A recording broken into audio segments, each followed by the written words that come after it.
తిట్టినా కొట్టినా కదనే మళ్ళీ రావేమో అనుకున్నానే. కోపతాపాలు కొన్ని రోజులు మాత్రమే ఉంటాయి. అదే ప్రేమ జీవితాంతం ఉంటుంది. మిమ్మల్ని తిట్టింది మీరు తప్పు చేస్తున్నారని నానండి. ముందు చూపు లేకుండా ఈ ఆస్తినంతా తగలబెడతారని మీ నోటికి చేతులకి కట్టడి చేశారు. నేను కూడా నేను తిట్టింది నువ్వు గయ్యామని కాదే. అందరి ముందు నన్ను తప్పు చేసి మాట్లాడి వాళ్ళని ఎత్తిపడుతున్నావని నేను మందలించిన.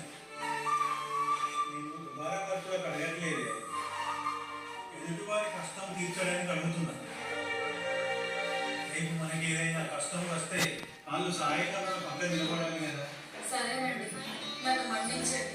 ఇక నుంచి మన ఇద్దరి మధ్య ఎలాంటి కోపాలు కట్టుబడి ఉంటాయండి.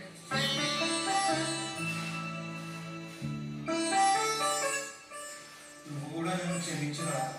నువ్వు నన్ను అర్థం చేసుకుంటలేవు.